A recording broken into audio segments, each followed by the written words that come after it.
खुदा उनके पाक नाम में आप सबकी सलामती और आप सबको ईद पेंतिकोस्त बहुत बहुत मुबारक हो। आज का दिन कलीसिया की सालगिरह का दिन है। आज का दिन मेरी और आपकी पहचान का दिन है, क्योंकि हमें खुदावंद यीशु मसीह में कलीसिया और चर्च की शनाख्त मिली और मैं और आप खुदावंद यीशु मसीह पर ईमान लाने के वसीला से चर्च और कलीसिया का हिस्सा है। और आज के दिन पाक रूह का नज़ूल हुआ और कलीसिया का जन्म हुआ, जिसका वादा हमारे मनेजी खुदावंद यीशु मसीह ने आसमान पर जाने से पहले किया।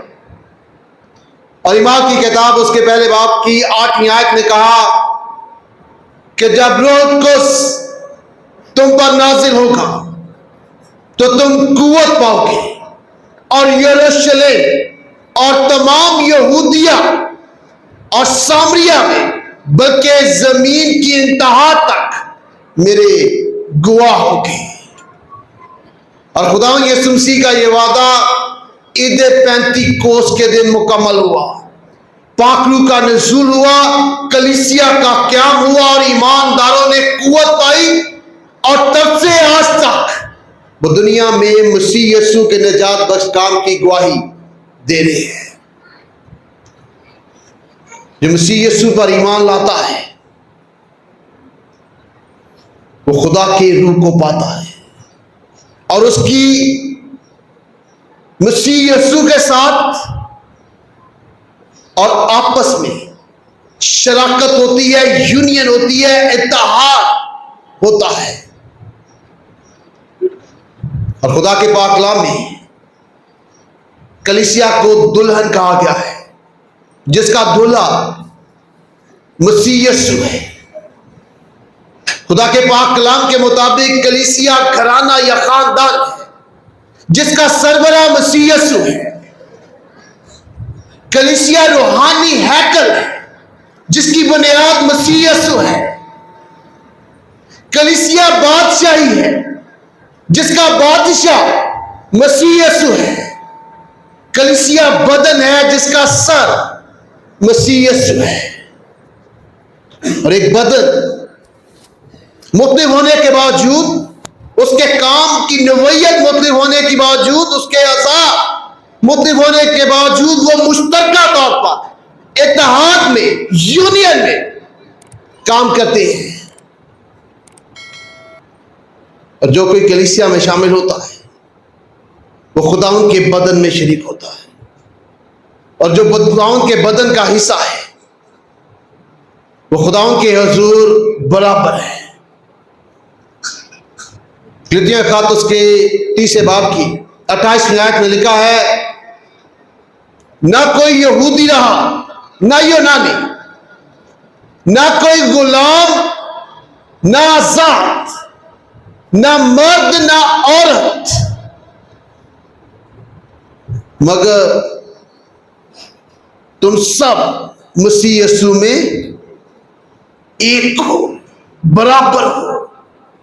इसका मतलब है कि खुदावंद के हुजूर कलीसिया में मौजूद हर एक शख्स बराबर है, एक है, क्योंकि हम सब मसीह यीशु के बदन का हिस्सा है। और जो कलीसिया में शामिल है, मसीह के बदन में शामिल है, वो ईमानदार है। और कलीसिया में पाक रूह की मौजूदगी है। कलीसिया में पाक रूह है, क्योंकि रोमी 8वां बाब उसकी 9वीं आयत में लिखा है, जिसमें मसीह का रूह नहीं वो उसका नहीं। जिसमें मसीह का रूह नहीं वो ईमानदार नहीं। जिसमें मसीह का रूह नहीं है वो कलीसिया का हिस्सा नहीं है। और जो कलीसिया में है उसमें पाक रूह मौजूद है, क्योंकि कलीसिया की पहचान पाक रूह से है।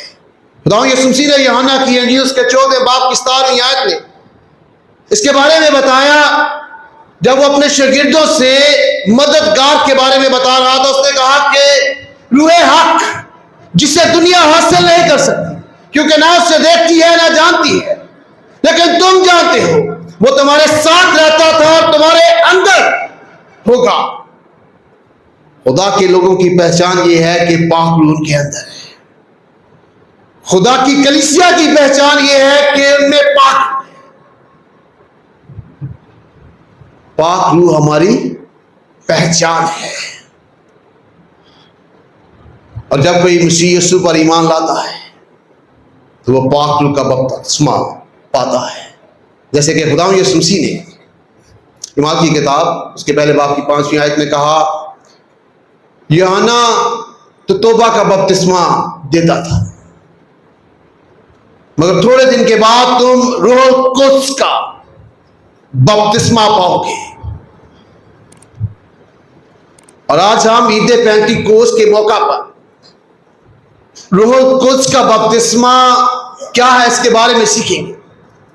ये आयत जो हमारी बेटी ने आपके सामने तिलावत की है, ये अपने अंदर रिचनेस रखती है। इसलिए आज सिर्फ हम इसके एक पहलू पर रूह कुद्स के बपतिस्मा के बारे में सीखेंगे। गुज़श्ता साल हमने खुदा के पाक कलाम की रोशनी में गैर ज़बानों के बारे में सीखा था, वो किन के लिए निशान है, खुदा के कलाम में उनकी कितनी उम्र है। लेकिन आज हम सीखेंगे कि रूह कुद्स का बपतिस्मा क्या और ईमानदारों को कब रूह कुद्स का बपतिस्मा दिया जाता है। जब हम ईमान की किताब उसके दूसरे बाब का मुताला करते हैं तो उसकी पहली आयत के मुताबिक ईद पेंतीकोस्त के दिन ईमानदार एक जगह पर जमा थे, क्योंकि खुदा यीशु मसीह ने उन्हें हुक्म दिया था कि जब तक तुम कुव्वत का लिबास ना पालो वहां ठहरे रहना। और दूसरी आयत के मुताबिक यकायक आसमान से ऐसी आवाज आई जैसे जोर की आंधी का सुनाटा होता है, और वो घर जहां वो बैठे थे गूंज गया। यहां जो सबसे अहम बात यह है कि रूह कुद्स का नज़ूल, उसका कोई तरीकाकार नहीं है। शागिर्द खुदा के हुक्म के मुताबिक एक जगह पर मौजूद थे, दुआ कर रहे थे, लेकिन वो नहीं जानते थे कब कैसे पाक रूह नाजिल होगा। और जब खुदा के पाक कलाम में लिखा है यकायक, तो उससे मुराद है अचानक। यह किसी इंसानी कोशिश से रूह नाजिल नहीं हुआ, बल्कि खुदा के इलाही अमल से और खुदा के मुकर्रर करदा वक्त के मुताबिक पाक रूह नज़ूल हुआ ईद पेंतीकोस्त के दिन। ये खुदा का मुकर्रर करदा वक्त था। शागिर्द इसके बारे में नहीं जानते थे कि कब और कैसे रूह कुद्स नाज़िल होगा और उन्हें रूह कुद्स का बपतिस्मा दिया जाएगा। ताकि पाक कलाम में लिखा है कि जैसे जोर की आंधी का सुनाटा, जब रूह कुद्स नाज़िल हुआ, पाक रूह का बपतिस्मा दिया गया, तो खुदा के पाक कलाम के मुताबिक सुनाई देने वाला सबूत खुदा की तरफ से फराहम हुआ। और वहां लिखा है जैसे जोर की आंधी का सुनाटा। वहां आंधी नहीं थी, फिजिकल आंधी नहीं थी, आंधी जैसी आवाज थी, आंधी नहीं थी। और ये आंधी जो है वो खुदा की ब्रीदिंग है, क्योंकि जो यूनानी जबान का लफ्ज यहां इस्तेमाल हुआ है वो इमाम की किताब उसके 17वें बाब की 25वीं आयत में भी इस्तेमाल हुआ, और उसका तर्जुमा सांस किया गया है, ब्रीथ। ये आंधी जो आंधी जैसी थी आवाज थी, वो खुदा के सांस की आवाज थी जो आसमान से जमीन तक पहुंची, और वो पाक रूह है जिससे वहां मौजूद लोगों को रूह कुद्स का बपतिस्मा दिया गया। ये इलाही अमल है। और ये खुदा के मुकर्रर करदा वक्त के मुताबिक है। रूहुल कुद्स के बपतिस्मे से क्या होता है और उसकी हम बेहतर तौर पर तारीफ क्या कर सकते हैं। तो पहला कुरिन्थियों खत उसके 12वें बाब की 13वीं आयत के दूसरे हिस्सा में लिखा है, एक ही रूह के वसीला से तुमको जो है वो हम सब ने बपतिस्मा लिया, एक ही बपतिस्मा लिया, यानी रूह के वसीला से हम सब ने एक ही बपतिस्मा लिया और हम सबको एक ही रूह पिलाया गया। यानी पाक रूह का बपतिस्मा जो है वो हमें एक बदन में शामिल करता है, यानी खुदा के बदन, यानी कलीसिया में, और हम सबको एक ही रूह जो है वो पिलाया गया है। जो कोई मसीह यीशु पर ईमान लाता है वो रूहुल कुद्स का बपतिस्मा पाता है और वो कलीसिया का हिस्सा बनता है। ये कह सकते हैं कि कैसे रूहुल कुद्स के बपतिस्मा के वसीला से हमारा आपस में और मसीह के साथ इत्तेहाद। तो द्वितीय खत उसके 30 बाब की 27वीं आयत में लिखा है, जितनों ने मसीह में शामिल होने का बपतिस्मा लिया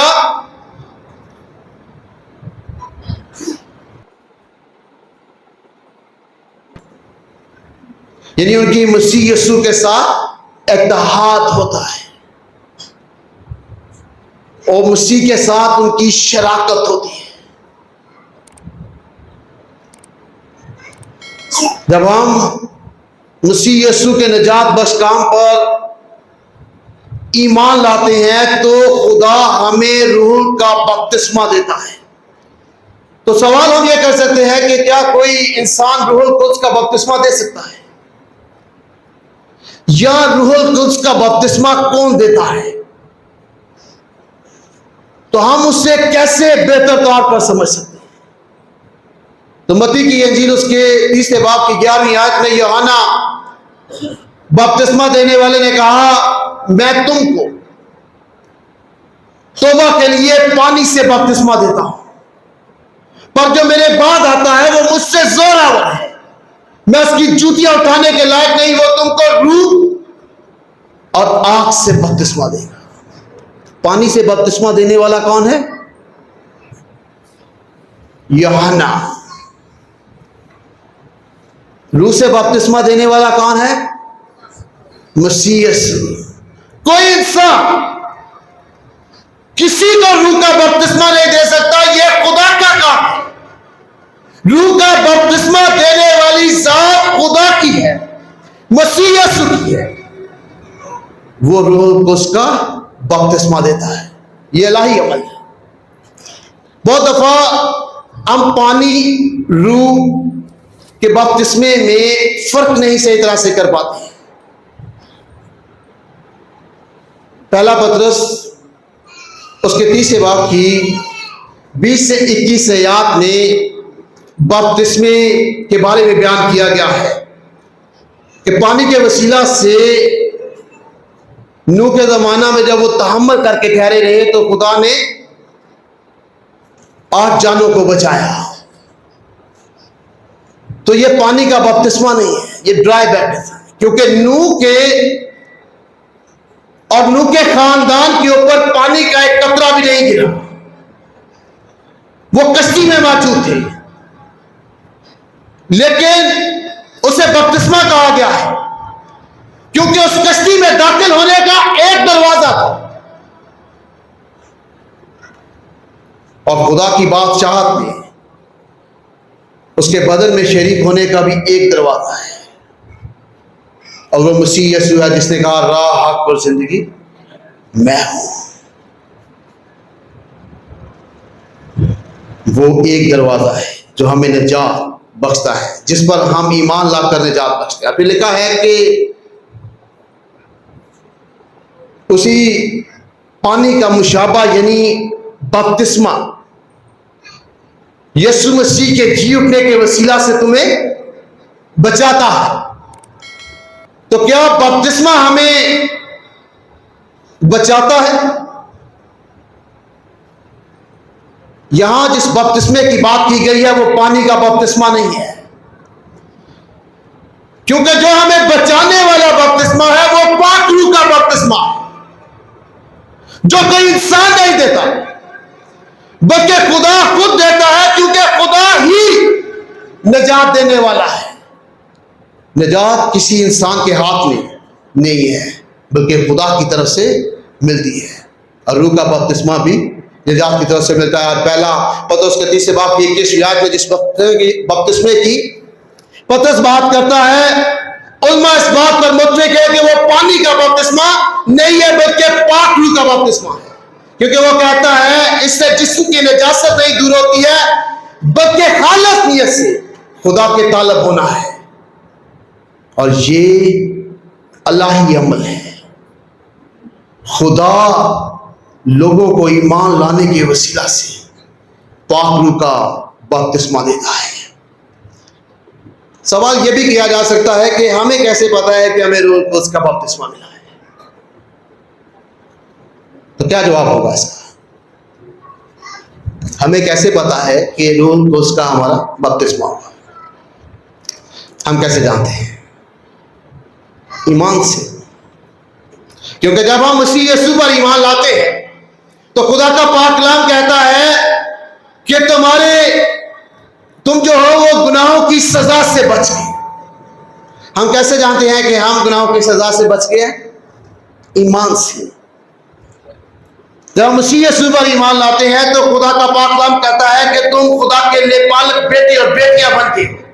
हम कैसे जानते हैं कि हम खुदा के लिए पालक बेटे और बेटियां हैं? ईमान से। खुदा का पाक कलाम कहता है जब तुम मसीह यीशु में ईमान लाते हो तो मसीह यीशु में अब्दी मिरास के हकदार हो। हम कैसे जानते हैं कि हम अब्दी मिरास के हकदार हैं? ईमान से। खुदा का पाक कलाम कहता है कि जब तुम मसीह यीशु पर ईमान लाते हो तो तुम रास्तबाज ठहरते हो। हम कैसे जानते हैं कि हम रास्तबाज हैं? ईमान से। खुदा का पाक कलाम कहता है जब हम मसीह यीशु पर ईमान लाते हैं तो हमेशा की जिंदगी के वारिस ठहरते हैं। हम कैसे जानते हैं कि हम हमेशा की जिंदगी के वारिस हैं? ईमान से। जब हम मसीह यीशु पर ईमान लाते हैं तो खुदा हमारे ईमान के वसीला से हमें पाक रूह का बपतिस्मा देता है। ये खुदा की तरफ से है। और उस दिन भी ईद पेंतीकोस्त के वक्त वहां मौजूद लोगों को खुदा की तरफ से रूह कुद्स का बपतिस्मा दिया गया। और फिर पहले सबूत के बाद दूसरा जो सबूत दिया गया वो तीतनी सबूत था, दिखाई देने वाला था। और लिखा है कि आग के शोले की सी फटती हुई ज़बानें उनमें से हर एक पर आकर ठहर गई।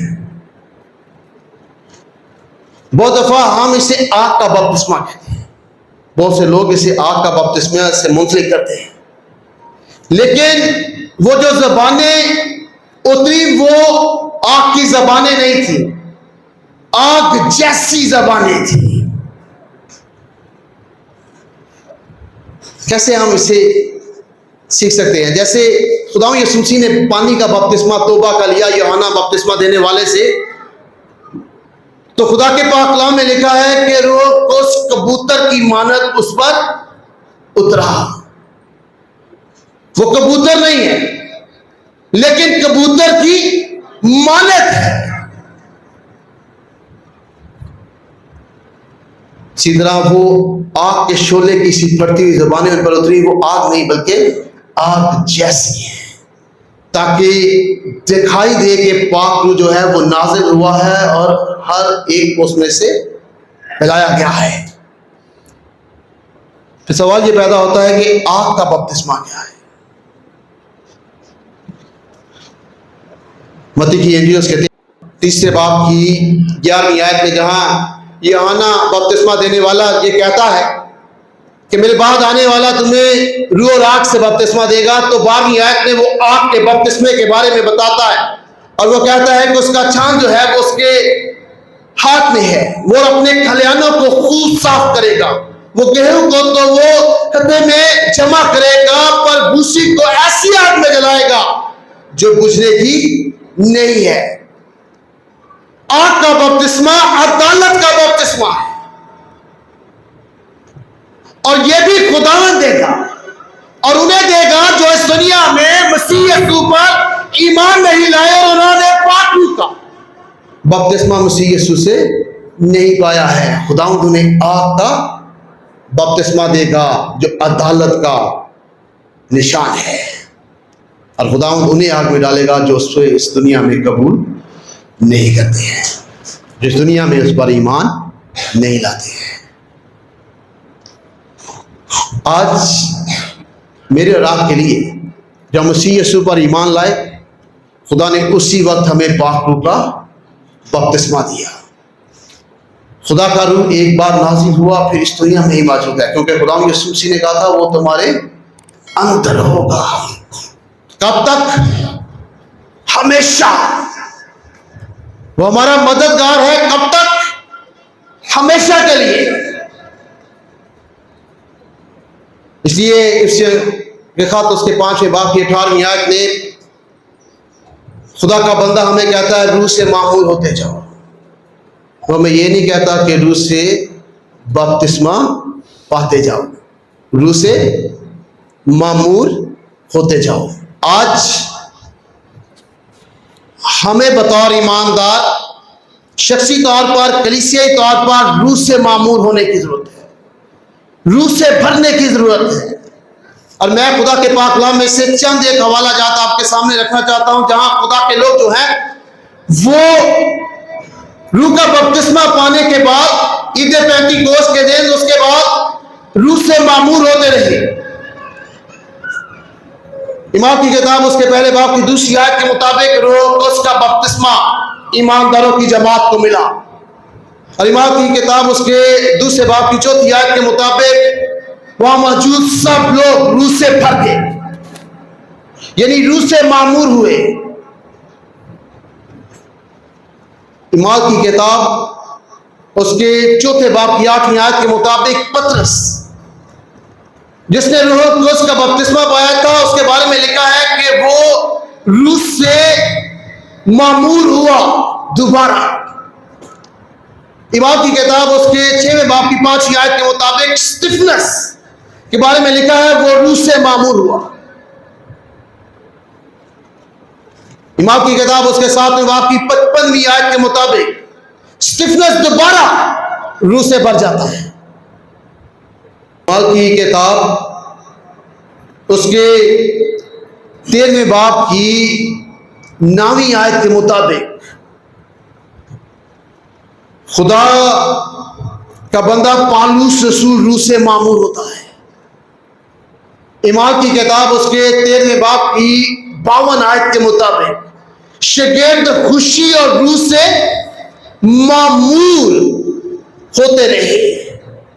जब एक दफा रूह का नज़ूल हो गया, रूह का बपतिस्मा हो गया, उसके बाद शागिर्द अपनी जिंदगी में रूह से मामूर होते रहे, बढ़ते रहे। और रूह से मामूर होना, रूह से भरना क्या है? रूह के कंट्रोल में होना, उसकी मर्जी के मुताबिक जिंदगी बसर करना। और रूह हमारी किस तरह मदद करता है? वो हमें सच्चाई से वाकिफ करवाता है। और सच्चाई क्या है? खुदा का कलाम। रूह हमें जो है वो खुदा की मर्जी हम पर जाहिर करता है। रूह हमें कुव्वत बख्शता है, हमारे ईमान को मजबूत करता है। रूह हम पर हमारे गुनाहों को जाहिर करता है, और जिस तरह हमें दुआ मांगनी चाहिए हम नहीं जानते हैं, रूह हमारी दुआ करने में मदद करता है। रूह हमें खुदा की मर्जी पर चलने में मदद फराहम करता है। ऐसे तो उसके 5वें बाब की 18वीं आयत से रूह से मामूर जिंदगी के बारे में लिखा है। क्या होगा? हम दोस्ताइश करने वाले होंगे, रूहानी गीत और गजलें गाने वाले होंगे, हर बात में खुदा का शुक्र अदा करने वाले होंगे।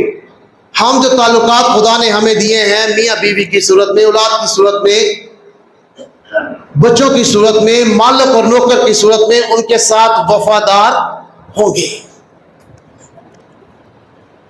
फिर हम रूह से मामूर जिंदगी बसर करेंगे, और इसमें हमें मुसलसल रूह से मामूर होने की जरूरत है।